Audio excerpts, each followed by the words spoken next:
पण बघा ना, जे मी फेकनाथ मिंदे एवढ्यासाठीच बोलतोय, कारण सगळ्या गोष्टी तर फेक आहेतच. पण ही घोषणा देखील अशी फेक आहे त्यांची.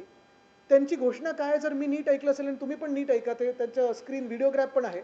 त्यांनी सांगितलं आहे, की पुनर्विकासासाठी पागडीच्या आम्ही म्हणजे ते भाजप आणि मिंदे हे नवीन धोरण आणत आहेत आणि त्या धोरणाप्रमाणे जे तिथे राहतात, जे टेनंट्स आहेत, जेवढी जागा त्यांची आत्ता आहे, तेवढीच जागा निश्चित केली जाईल.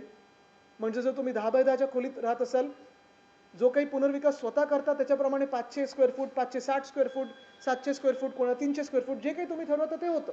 पण मिंदेंच्या घोषणेप्रमाणे आणि ह्या धोरणाप्रमाणे तुम्हाला जेवढी जागा आहे आत्ता, तीच सुनिश्चित करून तेवढीच जागा तुम्हाला मिळेल. पण जागा मालकांनी अधिक ठिकाणी आपण पाहाल, जास्ती करून ठिकाणी जागा मालकांची आता जे काही राईट्स आहेत ते बिल्डरांनी घेतलेत. त्यांना वाढीव एफ-एस-आय मिळणार, टी-डी-आर मिळणार, अजून कॉम्पेन्सेटरी काहीतरी मिळणार, इन्सेंटिव्ह मिळणार, बेनिफिट मिळणार. म्हणजे नेमकं तुम्ही कोणाचं सरकार आहात?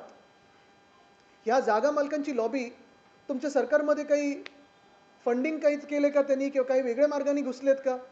बिल्डरांची लॉबी जी असेल, मी नेहमी सांगतो की हे सरकार भाजपचं जे आहे ते बिल्डर जनता पार्टी आहे, ते भारतीय जनता पार्टी नाहीच आहे. आणि खरोखर तुम्ही पाहाल की सगळ्या ज्या घोषणा आहेत ते बिल्डरांसाठी केलेल्या आहेत.